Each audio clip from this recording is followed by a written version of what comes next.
마태복음 1장 6절서부터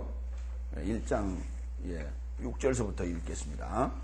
이새는 다윗 왕을 낳으니라. 다윗은 우리아의 아내에게서 솔로몬을 낳았고, 솔로몬은 르호보암을 낳았고, 르호보암은 아비야를 낳았고, 아비야는 아사를 낳았고, 아사는 여호사밧을 낳았고, 여호사밧은 요람을 낳았고, 요람은 우시야를 낳았고, 우시야는 요담을 낳았고, 요담은 아하스를 낳았고, 아하스는 히스기야를 낳았고, 히스기야는 므낫세를 낳았고, 므낫세는 아론을 낳았고, 아론은 요시야를 낳았고, 바벨론으로 이거할 때에 요시야는 여고냐와 그의 형제를 낳으니라. 거기까지 봅니다. 이제 14대에서 이제 첫 번째 그룹, 첫 번째 그룹 끝나고 두 번째 그룹 들어갑니다. 두 번째 그룹이 이제 우리아에게서 솔로몬이 이제 낳게 되는데요. 지금 이제 6절부터 두 번째 그룹에 이제 들어가겠죠. 7절부터 두 번째 그룹이 들어갑니다. 자, 우리아에게서 1장 6절에 보면 우리아에게서 솔로몬이 탄생됐다고 그랬습니다. 에크테스 22페이지 보시기 바랍니다. 에크테스 투 우리아, 그렇죠? 우리아에게서 솔로몬을 낳았습니다. 우리아에게서 낳은 게 아니죠. 그렇죠? 우리아에게서 낳은 게 아니고 우리아의 테스에서 나왔어요. 우리아의 테스. 그러니까 우리아가 소유하고 있는 그것이 바로 남자냐 여자냐? 여자죠. 테스가. 여성이에요. 우리아의 소유, 우리아의 아내라 이제 이렇게 그렇게 얘기할 수 있는 것이죠. 그래서 왜 여기 밧세바라고 언급을 안 했나 모르겠어요. 밧세바라고 언급을 왜 안 했는지 모르겠어요. 밧세바라고 언급을 하지 아니하고 우리아의 그랬어요. 그냥 우리아의 그렇게 얘기했는데, 그러니까 테스라는 관사가 여성 명사인 밧세바를 지금 대신하고 있는 거예요. 그래서 그렇게 관계사처럼 이렇게 사용하고 있었죠.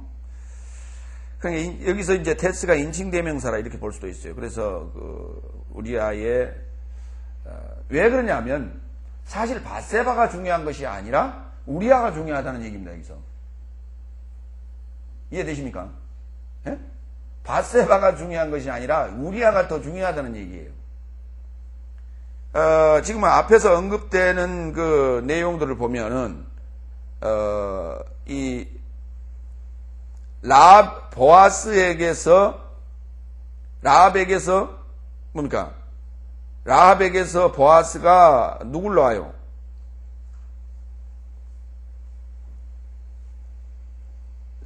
라합과 보아스가 혼인을 했죠.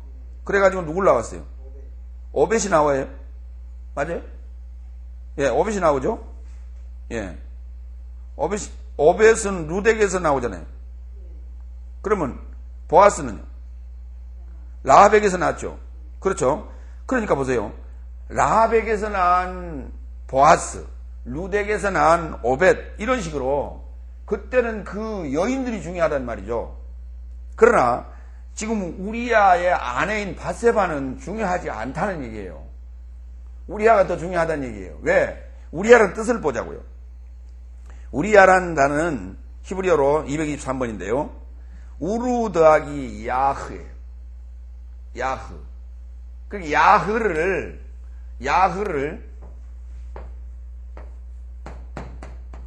이게 이제 예호바의 축약형이라고 그런단 말이죠. 이거 그대로 한번 읽어보세요. 야흐. 그렇죠? 그럼 야헤 이렇게 볼 수도 있죠. 요것만 보면 그렇단 말이에요. 그러니까 이게 야흐가 예호바의 축약형이다 그렇게 돼 있어요. 그래서 이제 야흐가 많은 단어의 그 인명의 그 합성으로 들어가 있는 걸 볼 수가 있어요. 그래서 우르 더하기 야흐에, 그러니까 여호와의 불꽃 이런 말이 됩니다. 우리아라고 하는 것은 여호와의 불꽃이었던 거예요. 여호와의 불꽃을 제거하고 다윗이 밧세바를 취했던 것이죠.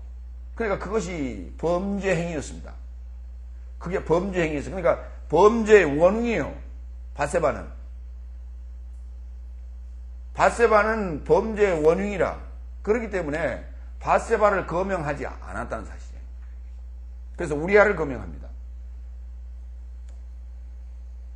그리고 이제 그 사건에 대해서 밧세바를 취한 사건에 대해서 분명히 나단 선지자를 보내서 책망하고 또 그걸 회개하도록 합니다. 그래서 그것이 범죄였다는 사실. 그래서 라합도 거명이 됐고 그 다음에 룻도 거명이 됐지만은 밧세바는 거명이 하지 않았어요. 이런 부분들을 우리가 이제 중요하게 좀 볼 필요가 있다. 예. 그래서 우르라고 하는 단어는 우리아의 오르에서 옵니다. 오르, 빛이라는 단어에서 만들어진 남성 명사죠. 거기 이제 우림이라는 단어가 등장하는데요. 예, 우르의 복수형을 쓰면 우림이 돼요. 우림과 툼민. 기억나시죠? 예, 그 우림과 툼민. 대제사장의 에봇에 넣었던 판결판입니다. 예, 그게 바로 불꽃이라고 하는 것은 뭐냐면 이처럼 어떤 판결을 하는 그러한 입장으로 지금 설명이 됩니다. 빛이나 불이라고 하는 것은 판결이죠. 그러니까 보세요. 빛이라고 하는 것은 어둠에 있는 자들을 밝히는 게 빛 맞죠. 근데 불도 빛이 나오지 않습니까? 그렇죠? 그러면 복음이라고 하는 것은 뭡니까? 나는 성령과 내 뒤에 오시는 이는 나보다 능력이 많아서 자기의 타작마당을 정하게 하사 성령과 불로서 세례를 주실 것이라 했죠. 그럼 성령은 뭐고 불은 뭐냐고요? 성령과 불은 다른 거예요? 같은 거예요? 근데 왜 성령과 불로서 이렇게 대등하게 설명했어요? 그러니까 이 성령은 지금 구원 쪽에 해당되고 불은 지금 심판 쪽에 해당되지 않습니까? 에? 심판 쪽에 해당돼. 그러면 심판을 받았다라고 하는 것은 요한복음에서 뭐라고 해요? 무엇이 심판이라고 그랬어요? 심판을 받았다는 것은 어떤 상황이라고 그랬어요? 에? 무엇이 심판이냐고요? 요한복음 3장.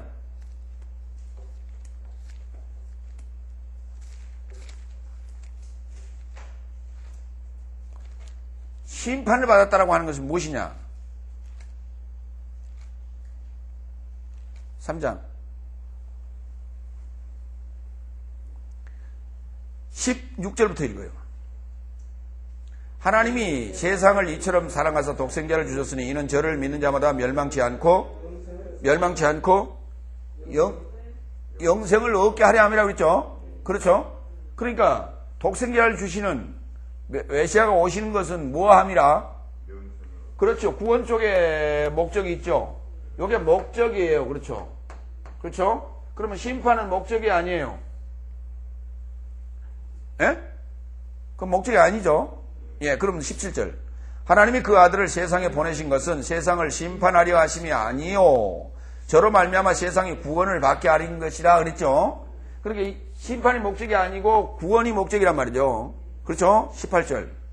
저를 믿는 자는 심판을 받지 아니하는 것이요 저를 믿지 아니하는 자는 하나님의 독생자의 이름을 믿지 아니함으로 벌써 심판을 받은 것이라고 그랬죠. 그러니까 심판을 안 해도 심판이에요. 그렇죠? 심판을 안 해도 심판이에요.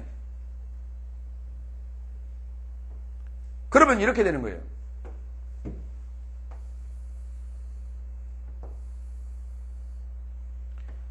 요거는 믿는 자,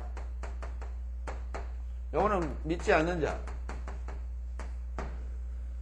믿지 않는 자 속에는 온통 뭘로만 채워져 있어요? 죄로만 채워져 있단 말이에요. 믿는 자 속에는 이런 상황이 이제 믿기 시작하면은 어떤 일이 벌어져요? 빛이 들어갔어요. 뭐 가운데?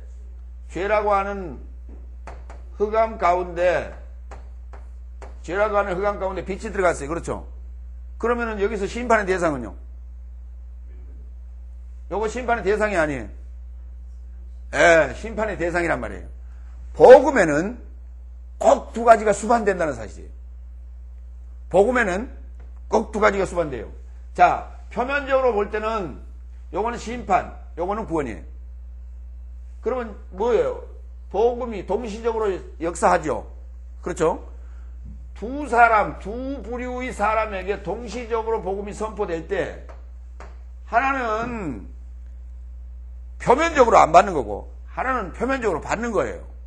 그런데 표면적으로 받는 자 속에는 또 다른 역사가 또 안에서 또 내적으로 또 일어난다. 받았다라고 하는 것은 외적인 것이고 그 안에서 또 일어난다. 하나님의 말씀 쪽은 이게 구원이에요. 하나님 말씀이 아닌 뱀의 사상이 있겠죠. 예. 뱀의 사상은 심판이에요. 내 안에서 심판이 이루어져야 되는 거예요, 이게. 그래야 이때 이 심판이 이루어질 때 나는 뭐라고 표현을 해요? 나는 뭐라고 고백해요? 그렇죠. 나는 죄인입니다. 그래요. 이때 죄인입니다라는 거예요. 내 안에 죄가 있다는 것을 인식해야만이 죄인이라고 고백할 수 있는 거예요. 그 말은 무슨 말이냐면 내가 어둠이었고 그렇죠. 이 사람하고 똑같았단 말이죠. 어둠이었는데 빛이 들어가서 점점 이거는 창대해지고 어둠은 점점 작아지고요. 이렇게 되는 거예요. 그걸 늘 이 작아지고 있는 것을 늘 의식해야 된다는 얘기예요. 이게 커지가는 것을 늘 의식하고 살아야 된단 말이죠. 그러니까 이게 키우려면 어떻게 해야 돼요? 빛이 차츰 창대해지려면 어떻게 해야 돼요? 빛을 계속 받아야지요. 그래서 말씀이 계속 들어가 줘야 돼요. 말씀이. 그래야 이게 점점 작아지는 거예요. 항상 상대적이란 말이죠, 이렇게. 그런데 이 친구는 그러면 어떤 얘기냐? 이건 아예 심판을 그냥 나는 거부했어요. 여기서 거부했잖아요. 그렇죠? 여기서 거부했기 때문에 안에 빛이 들어와요, 안 들어와요? 안 들어오기 때문에 그냥 놔둬도 이거는 어디로 가요? 불못이에요.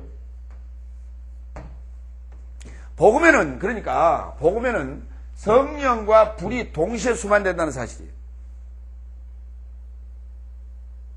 동시에 수반되는 거예요.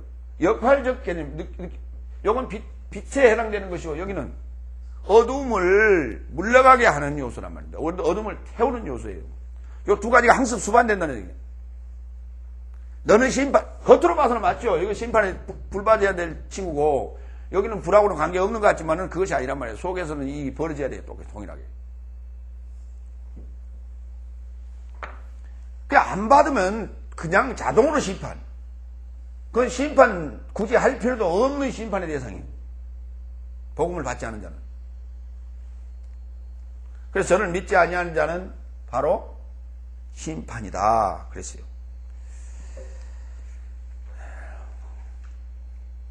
자, 1장 7절로 갑시다.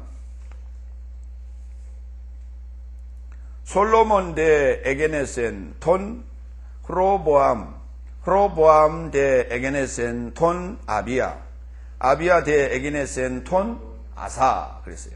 솔로몬은 평화로움이라고 그랬죠. 자, 솔로몬이 왜 탄생됐죠? 솔로몬이 어떻게 탄생됐어요?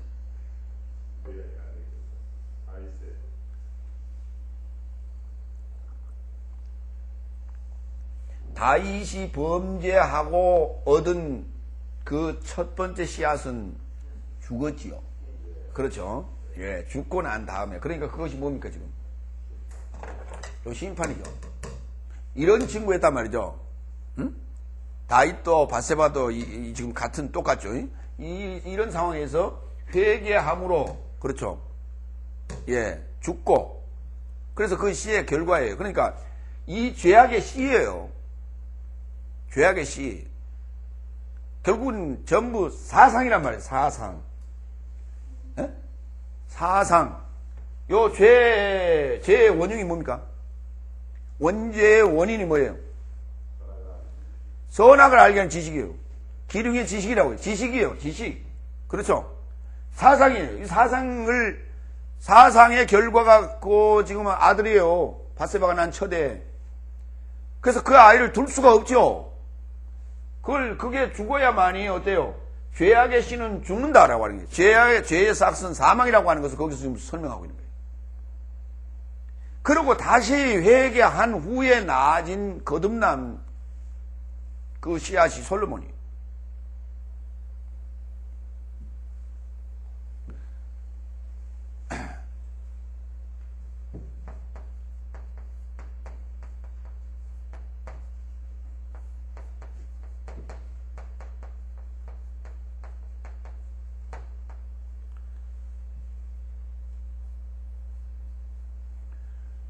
이 얘기 잠깐 하고 있습니다. 첫사람 아담 그리고 마지막 아담이 있죠. 그렇죠? 첫사람 아담은 어디서 난 자예요? 그렇죠? 흙에서 난 자요? 또 땅에서 난 자요? 이렇게 얘기를 하죠. 마지막 아담은요? 하늘에서 난 자라고 그랬죠? 네.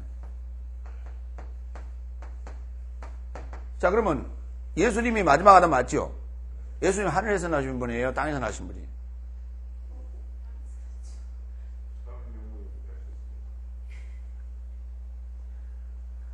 그러니까 지금 예수님 분명히 땅에서 나왔죠? 베들레헴에서 나왔지 않습니까? 네? 유대 땅 베들레헴에서 나왔는데 왜 하늘에서 나왔다고 얘기하냐 말이에요.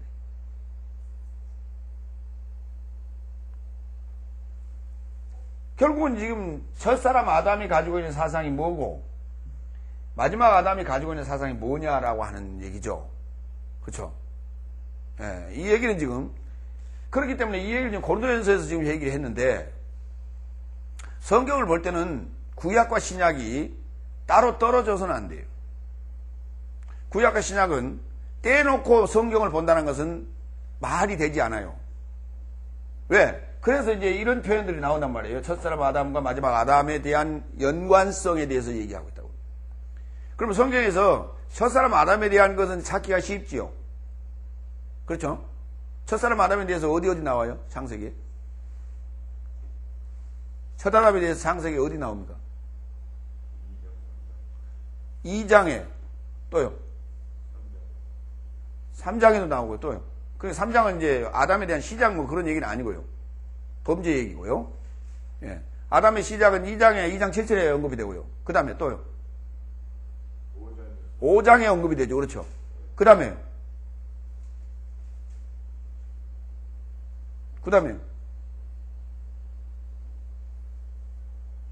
1장 27절, 28절에도 언급이 되죠. 그렇죠. 그런데 1장 27절, 28절은 몇째 날이에요? 여섯째 날이란 말이에요. 자, 여섯째 날인데, 그렇죠? 여섯째 날, 그러니까 지금 첫 아담에 대해서 우리가 이제 볼 때 창세기 1장 27절, 2장 7절, 다음에 5장 1절 이하 이렇게 본단 말이죠. 자, 그런데 창세기 2장 7절 맞아요. 그 다음에 창세기 5장 1절도 맞아요. 그러면 1장 27절을 첫 아담으로 볼 것이냐 말 것이냐 문제예요. 자, 그러면 분명히 우리는 이제 그 첫 아담에 대해서 여러분 공부했어요? 아직 안 했죠? 그렇죠? 요 아담을 만들 때 그 다음에 남자와 여자를 만드시고 그렇게 돼 있죠. 창세기 1장 27절에. 그때 남자라는 단어는 자카르, 여자라는 단어는 네케바 이렇게 돼 있어요. 기억하고 상수를 한다는 의미예요. 기억하고 상수를 한다는 얘기인데 그걸 이제 여성, 남성 이렇게 이제 굳이 볼 수는 있어요. 그런 이제 의미상으로 볼 수는 있으나 이제 그 문제는 그때 가서 우리가 거론하기로 하고 간단한 것으로 하나 봅시다. 시제로 보자고요. 시제. 구약에 시제가 있습니까 없습니까? 뭐 있다 그랬어요. 그렇습니다. 완료와 미완료가 있다 그랬어요. 그렇죠? 그러면은 창세기 1장 3절서부터 바요메르 엘로임 또 날이 시작할 때 또 바요메르 엘로임 이렇게 시작되죠. 그렇죠? 바야르, 엘로힘, 뭐 이렇게 시작되는데, 그게 다 완료예요, 미완료예요? 다 미완료잖아요. 그렇죠? 그렇죠? 예. 히브리어로 되어 있는 구약 창세기 1장의 상황. 첫째 날에서부터 일곱째 날까지 상황이, 그게 완료 동사예요? 미완료 동사예요? 동사를 볼 때. 미완료죠, 전부 다. 그 안에 이제 부분적으로 완료가 있어요. 그렇죠? 뭡니까? 어둠에 관한 한 이미 존재하고 있었기 때문에 그건 완료예요. 그러나, 새롭게 언급한 거에 대해서는 전부 미완료 동사로 되어 있잖아요. 그렇죠? 자, 그러면, 창세기 2장 7절에 아담은 완료예요, 미완료예요? 창세기 2장 7절에 아담은 완료예요, 미완료예요? 대답하세요. 미완료잖아요, 아직. 그러면 창세기 5장 1절에 언급되는 아담은 완료예요, 미완료예요? 미완료죠. 그러면 창세기 1장 27절 여섯째 날에 아담 완료예요, 미완료예요? 미완료잖아요. 자, 이게 바로 중요한 얘기예요. 창세기 1장 27절 여섯째 날을 이미 지나가 버린, 과거에 지나가 버린 완료로 볼 것이냐, 아직도 계속 진행되고 있는 미완료로 볼 것이냐가 중요하단 말이에요. 미완료로 본다면 1장, 2장 3절까지를 미완료 사건으로 본다면 여섯째 날에 아담은 첫 아담이 아니라는 사실이에요. 첫 아담은 첫째 날에 있어야 된단 말이에요. 무슨 말인지 이해가시죠? 자, 이 얘기를 잠깐 좀 더 확장하겠습니다.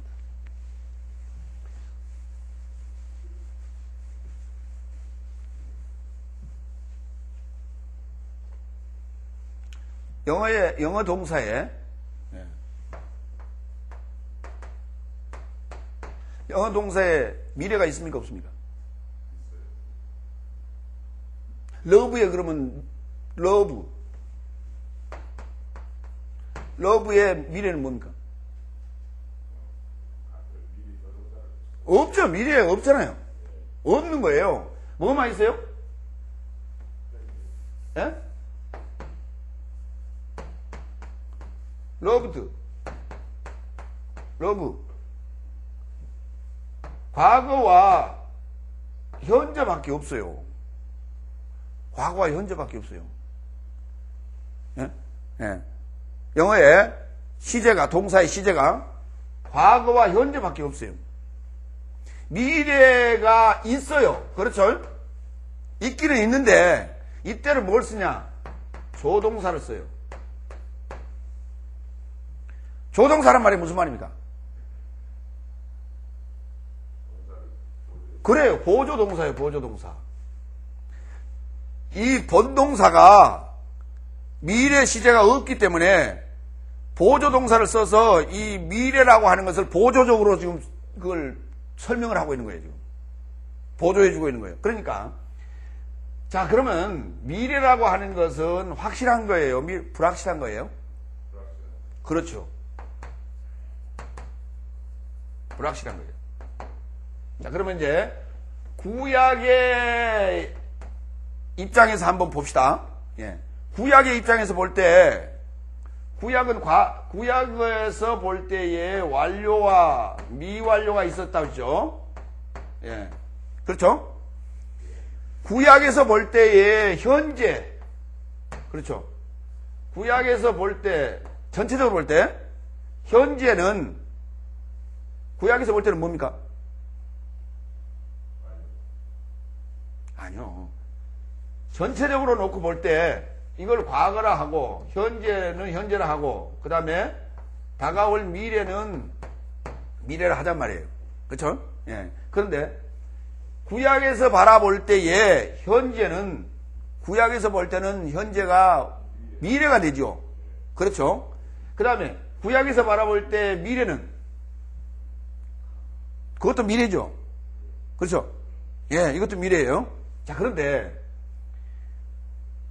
지금 이 미래라는 말은 무엇이 있기 때문에 미래가 됐어요? 현재가 있기 때문에 미래가 됐죠. 그렇죠? 또 과거라고 하는 것은요. 현재가 있기 때문에 과거가 됐던 것이죠. 그럼 구약에서 볼 때 현재가 있어요, 없어요?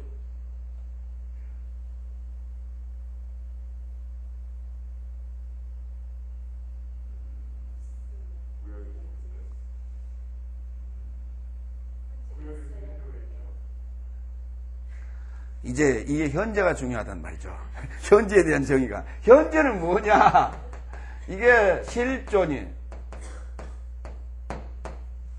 여러분 실존이 아니에요. 어떤 실존이에요? 예? 그걸 이제 실존을 다른 말로 얘기하면 자존. 여기다 이제 자존 맞죠? 여러분 자존 맞죠? 스스로 존재하고 있죠? 예. 그런 것 같아요. 예? 여기다 이제 이걸 붙여봐요. 예? 예, 자존심. 그러면 여기 이걸 붙여봐요.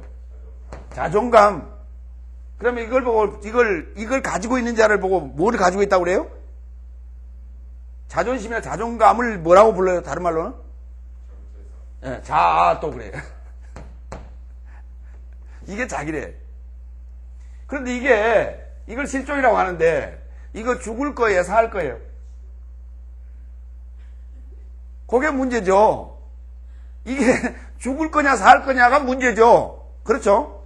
이 죽을 거냐 살 거냐라고 하는 것, O냐 X냐라고 하는 것은 여기 답이 있어요. 여기 답이 있어요. 여기 답이 있어요. 과거에 답이 있어요. 미래에 답이 있어요.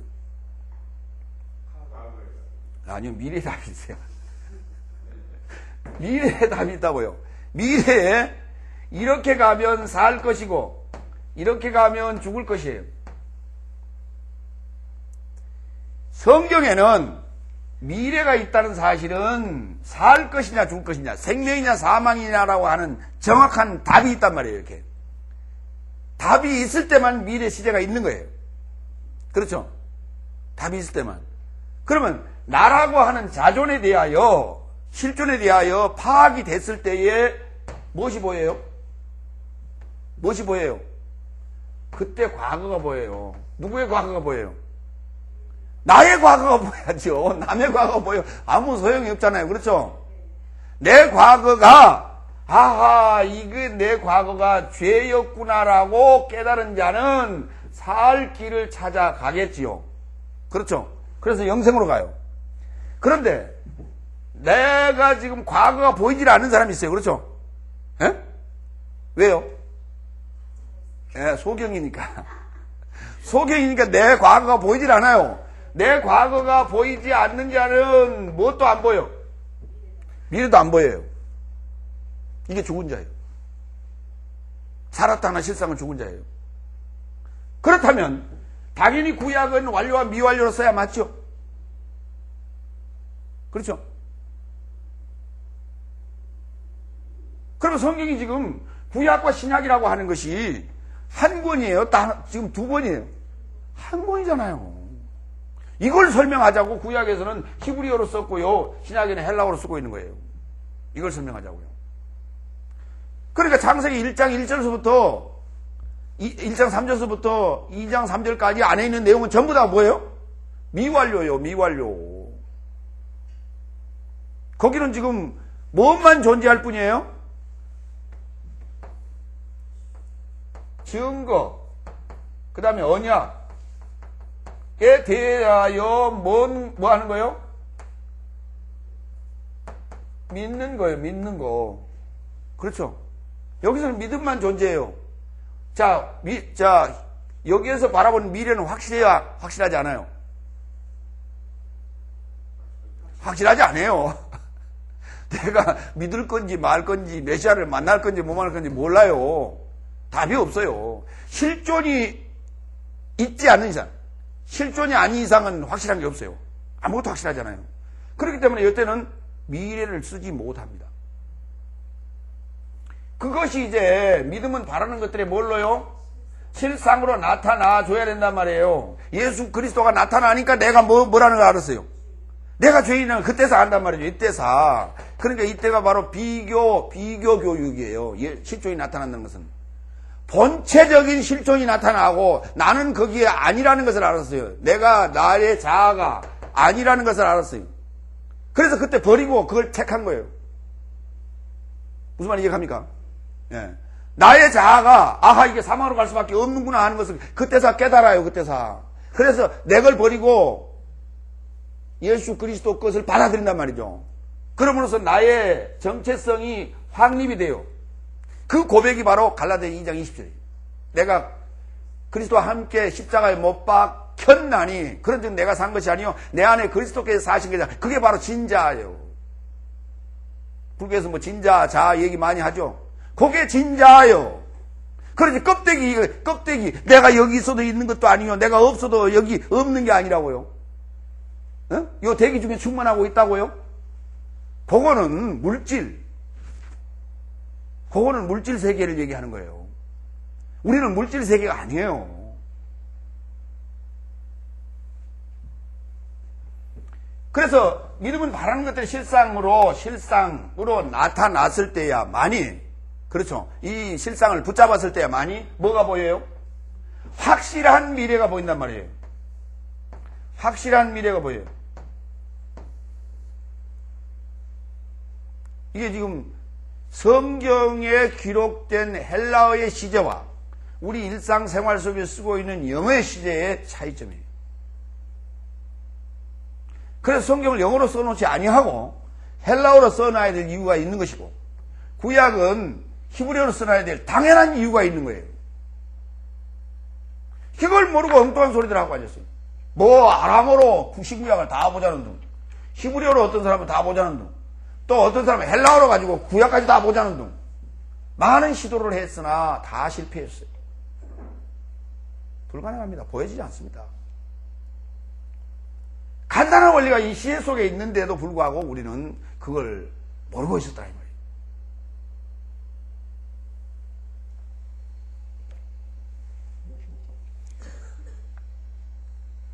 말이에요. 요건 특식입니다. 앞으로 이제 요 시제에 대한 더 보충된 내용들이 기본 과정에서 또 좀 언급이 될 거예요. 예. 자, 솔로몬은 이와 같이 전쟁이 끝났다라고 볼 수 있는 것이죠. 그렇죠? 어떤 전쟁이 끝났어요? 죄와의 전쟁, 내적 전쟁이 지금 평정되고 나타난 자가 솔로몬이에요. 예. 그리고 이제 진정한 왕의 소위 전성시대가 이제 솔로몬 때 일어나지 않습니까? 그리고 솔로몬 때 또 성전을 짓고 그러지 않습니까? 그러니까 십자가의 전쟁 이후에, 십자가가 바로 전쟁이란 말이에요. 십자가의 전쟁 이후에 우리는 기름 부음을 받습니다. 성령의 기름 부음을 받고 그때부터 그리스도와 더불어 왕 노릇해 가는 거예요. 그 하나의 모형이 솔로몬을 통하여 우리에게 지금 보여주고 있는 거예요. 이해가십니까? 그러니까 바로 평화의 도성을 우리는 예루살렘이라고 부른단 말이에요. 예루살렘이라는 단어 속에는 솔로몬이라는 그 샬롬의 의미가 들어있어요. 솔로몬이라는 단어가 어디서 왔느냐? 샬롬이라는 단어에서 와요. 샬롬, 평안. 이 평안이라는 단어에서 샬롬이라는 단어가 샬람에서 샬롬이 됐고, 이게 샬로모 그랬죠. 솔로몬이 아니라 샬로모예요. 그런데 샬롬이라는 단어에서 뭐도 만들어지냐? 예루살렘도 만들어져요. 예루살렘도 만들어져요. 그러니까 평화의 도성이라고 우리 부르죠. 평화의 도성. 그러니까 평화가 만들어지면, 평화가 완성이 되면 그때부터 복음이 전파되기 시작해요. 십자가 후에 성령이 너희에게 임하면 권능을 받고 나가죠. 어디부터 어디까지? 예루살렘으로부터 흐르는 거예요. 예루살렘으로부터 복음의 물이 흐르기 시작하는 거예요. 예? 흐른다고요.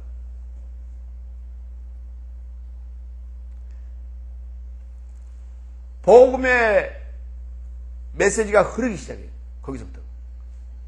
그 흐른다는 단어가 야라예요. 예, 야라가 예, 야라 해지 지금 알레빈이 뭐예요? 야라. 요 야라에서 뭐가 만들어지냐면 토라가 만들어져요. 토라가 뭡니까? 율법이요. 근데 법이라고 하는 것은 흐르는 거예요. 그렇죠? 뭐가 같이 흘러요? 그렇죠. 물이요, 물. 법이 뭐예요, 결국? 물이 결국 뭐예요? 법이요. 하나님은 법을 물로 설명하고 있단 말이에요. 그렇죠? 하나님 법을 뭘로 설명했어요? 그러니까 하나님 물로 보지 마시라고.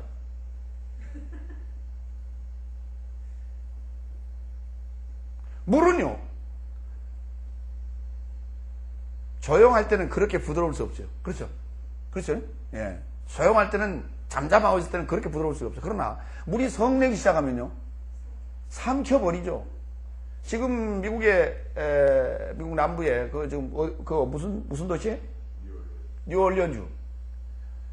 몇 개 도시라고요? 몇 개 도시가 지금 수장이 돼버렸어요? 7개 도시가 수장이 돼버렸답니다. 그러니까 얼마나 많은 바닷물이, 빗물이 쏟아져 버렸어요. 7개 도시가 수장이 돼버렸어요. 저거 물만 빼내는데 최소한 9개월 걸린답니다. 그러니까 이렇게 봅시다. 앞으로 2년 동안, 2년 후에나 도시가 재건된다는 거예요. 2년 후에나. 물 빼는 데만 9개월 걸린다는 거예요. 물 빼는 데만.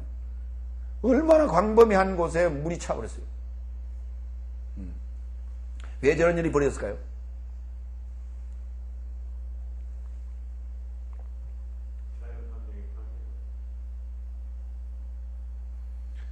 낮은 데 살아서 그렇죠.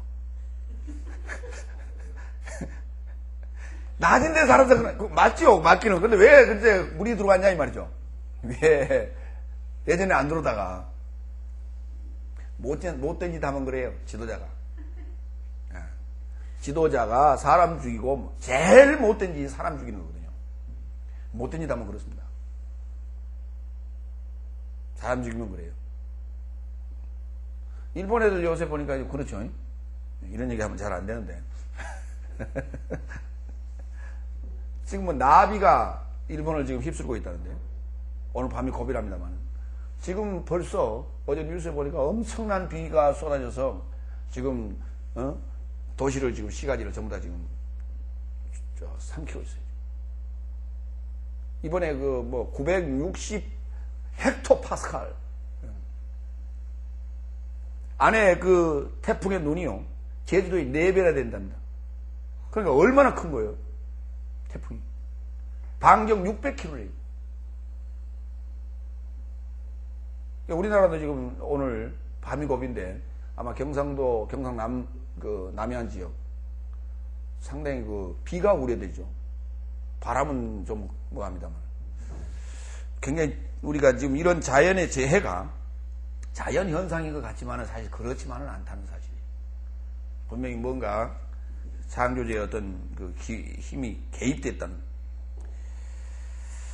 어쨌든 간에 이 솔로몬은 전쟁 후에 온 평화입니다. 그래서 전제가 항상 전쟁이라는 것이 앞에 전제된다. 그래서 전쟁 후에 얻어진 자가 솔로몬이에요. 그 솔로몬은 에게네스에 낳았습니다. 누구를? 로보암을 낳았습니다. 근데 로보암을 낳았는데 로보암이 좀 지혜로운 왕이에요? 좀 어리석은 왕이에요? 예, 참 어리석었죠. 요새 그러니까 나는 이 로보암을 보면서 요새 젊은이들을 염려합니다. 요새 젊은이들 굉장히 똑똑하죠. 아주 똑똑합니다. 예. 요새 유치원 아이들이요, 우리가 되게 이제 미운 7살 그랬었어요. 그거는 지금 18세기 얘기입니다. 예, 지금 21세기를 달리고 있거든요. 그렇기 때문에 미운 지금 4살이에요. 예. 그 정도로 지금 애들이 영악해지고 있다는 얘기인데, 그러니까 초등학교 6학년 정도 아이가요, 독서를 좀 많이 하는 애들은요, 얘하고는 대화가 안 될 정도예요. 예. 그만큼 애들이 영악한데요. 문제는 나이 먹은 사람들의 그 전통적이고 경험적인 것들을 들으려 하지 않는다는 사실이에요. 모든 정보가 다 노출되어 있고 오픈되어 있고 산재되어 있기 때문에 그걸로 가지고 살 수 있다고 생각하는 겁니다. 살 수야 있지요. 그러나 사는 것이 문제가 아니라 인간이 지켜야 될 법도가 있고 인간이 행해야 될 일이 있고 하지 말아야 될 일이 있거든요. 이와 같은 것들은 자연스럽게 몸으로 배해서 교육을 통해서 자연스럽게 몸에 배해서 형성되는 것이지 그것을 뭐 교육으로 되어지는 건 아니란 말이에요. 일시적 어떤 교육을 통해서 되어지는 건 아닌데도 불구하고 자기들의 주장이 오로지 옳다라고만 지금 나가고 있다는 거예요. 르호보암이 그랬지요. 왕이 됐을 때 신하들이 와서 얘기했습니다. 노신하들이. 아버지 때 너무나 많은 출혈을 했다. 왜? 성전 지면서 너무나 많은 출혈을 했기 때문에 세를 좀 감합시다 라고 했더니 그 옆에 젊은 친구들이 뭐라고 얘기했어요? 안 됩니다. 본때를 보여줘야 됩니다. 라고 해가지고 세금을 과중하게 더 매겼던 거 아니에요. 우리나라 여러분 기억나시죠? 한국 소위 우리 조선 말기에 고종이 뭐라고 그 국호를 정했어요? 대한제국이라고 정했지요. 대한제국이 멸망하게 된 원인이 뭔 줄 아십니까? 경복궁 재건이에요. 경복궁 재건. 국가가 쇠약해 지금 국가 경제가 쇠약한 상황에서 국력이 쇠약한 상태에서 무슨 놈의 뭘 더 보여주겠다고 지금 북한하고 똑같은 거예요. 북한의 지금 평양에 있는 지하철 보세요. 지하 몇 메타라고요? 100m가 넘어요. 지하로 내려가는 깊이가 100m가 넘어. 거기에다가 아방궁을 건설해 놨어요. 그 산데리아 보십시오. 그거 하나에 얼마짜리예요? 대리석으로 쫙 아예 도배를 해놨어요. 그런가 하면 거기 몇 층짜리 건물이 있어요? 우리나라에 제일 높은 게 몇 층이에요? 63층이죠. 거기 몇 층짜리예요? 100 몇 층짜리 있어요. 이거 뭐 하는 짓이냔 말이에요. 그러니까 계속해서 국력은 쇠약해질 수밖에 없는 거예요. 경복궁 재건하면서 거기에 엄청난 비용을 쏟아넣었단 말이죠. 그러니까 국력이 쇠약해졌어요. 총 하나, 이 군사 장비 하나 사들일 수 있는 그러한 돈들이 없었어요. 그러한 돈들이 없었어요. 그러니 일본 신신무기가 들어와가지고 점령을 하는데 감당할 수가 있어요? 마찬가지였어요, 지금. 그래서 그런 대사를 치르고 나면 그 다음에는 분명히 쉬어줘야 되는 거예요. 근데 솔로몬 때 그렇게 출혈을 했는데 르호보암 때 닥달하니 당연히 반발이 일어날 수밖에 없었죠. 그래서 갈라진 겁니다. 르호보암, 여로보암에 의해서 북이스라엘 열지파가 갈라진 거예요. 남유다의 유다 지파와 그 다음 베냐민 지파 남고 나머지는 다 북이스라엘로 가버린 거니까. 우리는 이 성경의 이 역사를 보면서요, 우리 한국의 분단은 그와 같게 일어난 건 아닙니다만은 타이에 의해서 분단이 되었습니다만은 일단 분단의 현실 속에서 우리가 볼 때 우리 성경에 있었던 이 열왕기 남왕국과 북왕국의 그 상황을 우리는 주의 깊게 좀 우리가 볼 필요가 있다 하는 생각이 듭니다. 르호보암이란 뜻은 히브리어의 7346번인데요. 라하브하고 암이라는 단어의 합성이에요. 그러니까 백성의 넓은 공간 뭐 이런 말이에요. 백성의 넓음. 그러니까 백성의 그 넓이 그랬는데 백성의 넓이란 말이 무슨 말일까요? 넓은 백성 이렇게 얘기할 수는 없잖아요. 백성의 넓은 것, 백성의 아량 뭐 이렇게 갈 수 있죠. 예. 그러니까 결국은 르호보암이 그것을 너무 우습게 알았다. 백성을 너무 우습게 알았다고 말이에요. 백성의 어떤 넓은 그 마음을 우습게 알았죠. 예. 그걸 감싸 안아야 되는데도 불구하고 그렇지 못했다는 것이죠. 자, 르호보암은 계속 좀 갑시다 빨리. 르호보암은 대에게네스의 톤 아비야를 낳았어요. 아비야라는 단어는 자 그러면 르호보암 다음에 아비야가 왕이 됐습니까?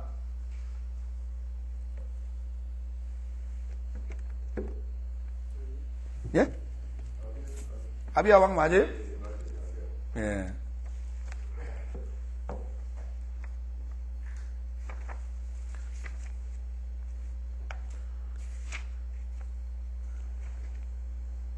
아비암이요. 아비암. 그렇죠? 아비암이라고 되어 있고요. 또 아비야라고도 되어 있는데 한번 봅시다. 사무엘 11기상으로 갑시다. 14장 1절.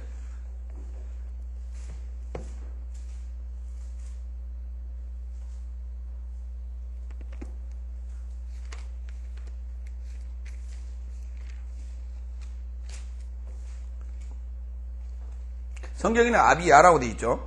그때 여로보암의 아들 아비야가 병든지라 여로보암이 그 아내에게 이르되 청컨대 일어나 변장하여 사람으로 그대가 여로보암의 아내임을 알지 못하게 하고 실로로 가라. 거기 선지자 아히야가 있나니 저는 이전에 내가 백성의 왕이 될 것을 내게 고한 사람이니라. 예, 그때 아비야라는 단어는 뜻합니다. 아비야라는 단어는 아부 더하기 야, 여호와의 아버지 이런 뜻입니다. 여호와의 아버지.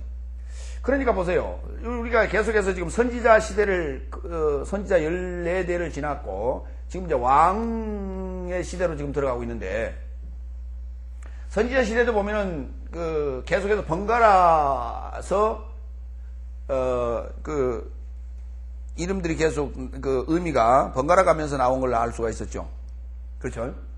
하나가 좀, 악하면은, 그 다음 때는 또 선하고, 그 다음 때는 또 악하고 또 선하고 이렇게 계속 나옵니다. 그러니까 솔로몬 그 다음에 이제 여로보암 때 좀 악했고 그 다음에 아비야 때는 좀 나았고 뭐 이렇게 지금 가는 거예요. 근데 아비야도 사실은 사악한 왕으로 지금 사실 기록이 돼 있어요. 그래서 여호와의 아버지, 여호와의 우두머리, 실존의 아버지 뭐 이런 표현으로 지금 쓰고 있습니다. 아비야는 또 에게네센 톤 아사. 이제 그러니까 연거푸 사실은 르호보암 그 다음에 아비야 연거푸 악한 왕으로 지금 기록하고 있어요. 그 다음에 이제 아사가 나오는데 아사는 좀 선한 왕이다 이렇게 지금 얘기를 합니다. 아사라는 단어는 이제 치료하다라는 의미를 가지고 있어요. 치료의 하나님을 보고 우리는 뭐라고 불러요? 라파라고 하죠. 그런데 여기는 아사라는 단어를 썼어요. 아사라는 단어를 썼는데 치료한다는 의미인데 이 단어가 그냥 사람 이름으로만 거의 거명이 됐고요. 한번 봅시다. 609번 갑니다.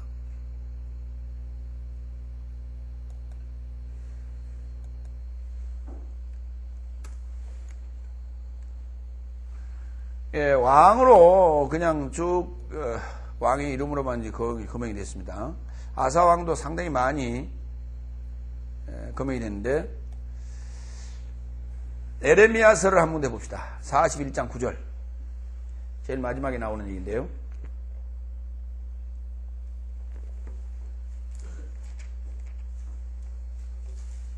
에레미야서는 이스라엘 남유다가 유다 왕국이 멸망하고 난 후에 유대 땅에서 선지자 노릇을 했던 자가 에레미야 선지자고요.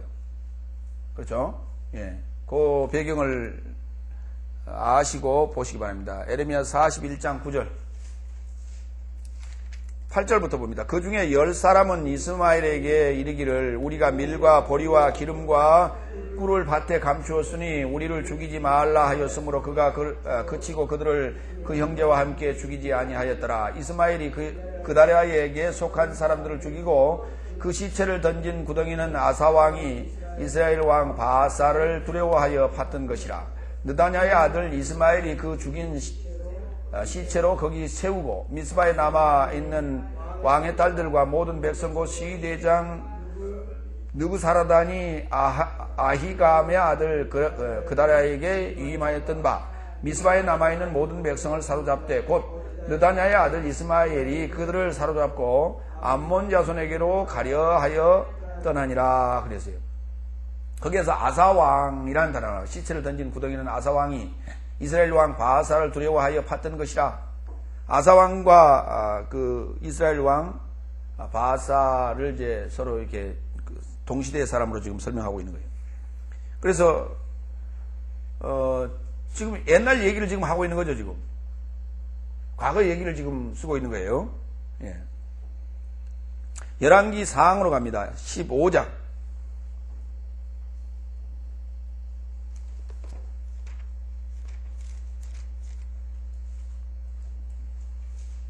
8절 보고 23절 봅니다. 8절 먼저.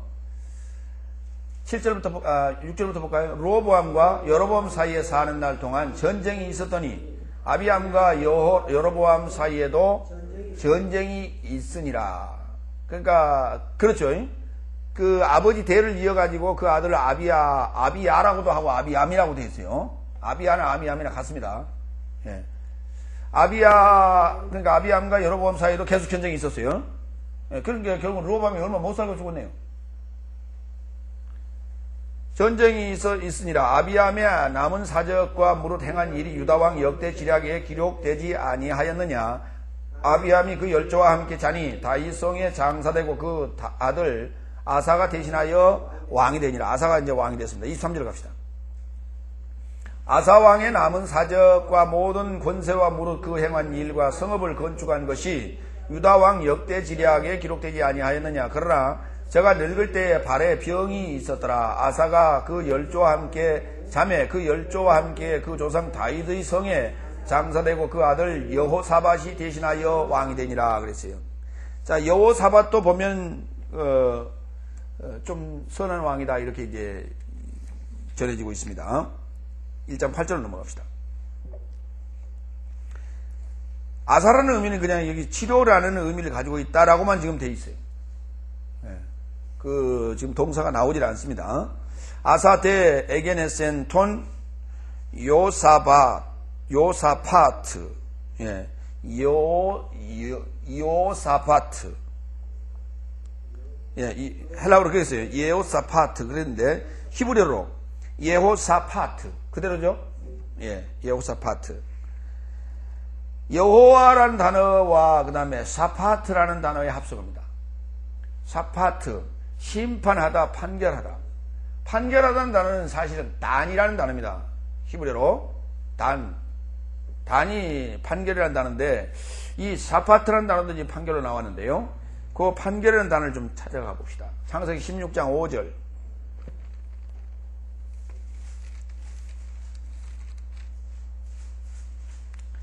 사레가 아브라함에게 이르되 나의 받는 욕은 당신이 받아야 옳도다. 내가 나의 여종을 당신의 품에 두었거늘 그가 자기의 잉태함을 깨닫고 나를 멸시하니 당신과 나 사이에 여호와께서 판단하시기를 원하노라 그랬어요.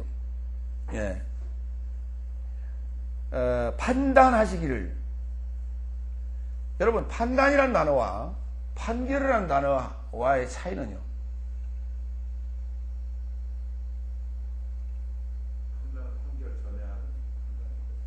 예. 판결은요. 우리가 이제 심판하다 일반적으로 그렇게 얘기하죠. 예? 심판 그렇게 얘기를 하죠. 그러니까 심판이에요. 심판은 심판이 맞죠? 예. 판결이 아니라 심판이 맞아요. 심판의 동사는 심판하다가 맞을까요? 판결하다가 맞단 말이죠. 판결을 하는 것을 심판이라고 한단 말이죠. 왜 그렇게 얘기를 해요? 판결의 하다의 명사는 판결이 돼야 맞죠? 네?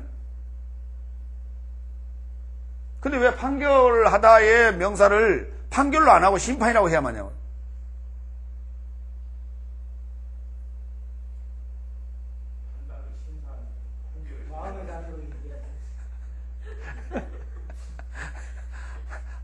아까 우리 헬라어에는 성경에는 미래가 있다는 얘기를 여러분이 기억하면서 대답을 해보세요.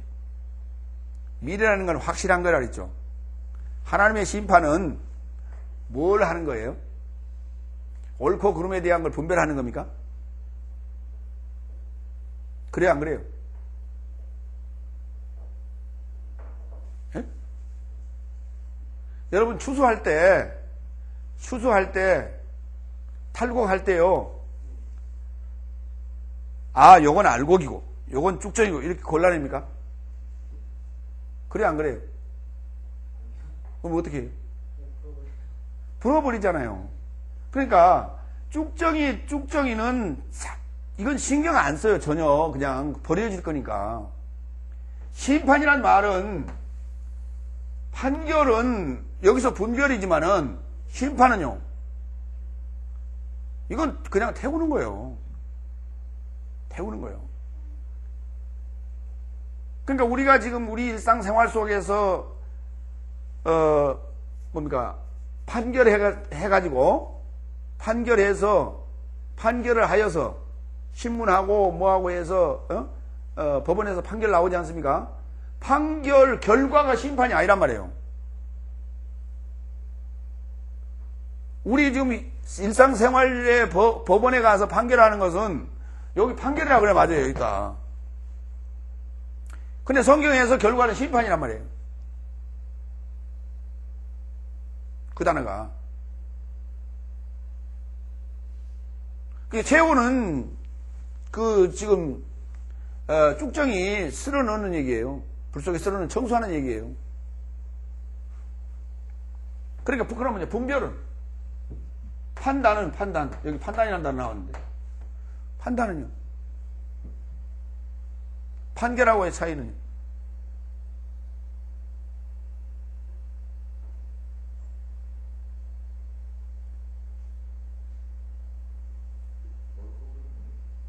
판결이나 판단이나 뭐 같은 말 아닙니까?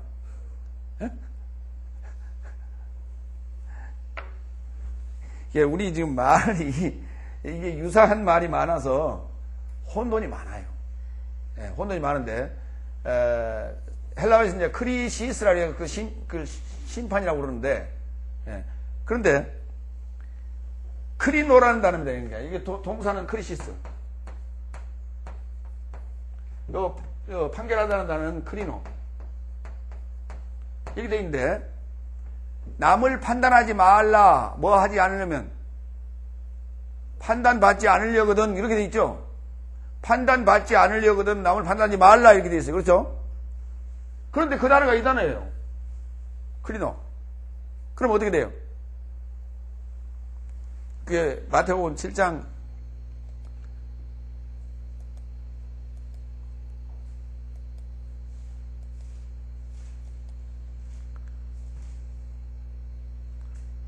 2절인가요? 그 비판이라고 되어 있구만요. 비판받지 아니하거든 비판하지 말라. 크리노를 썼어요. 7장 2절.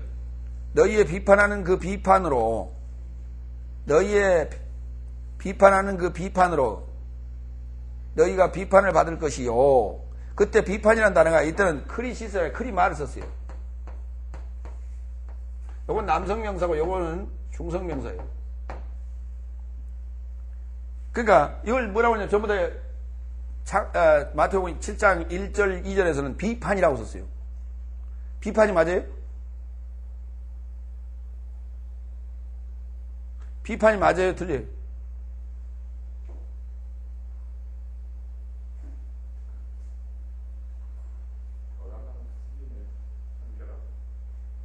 비판하고 판결하고 여러분 우리 비판을 어떻게 하는 게 비판이에요?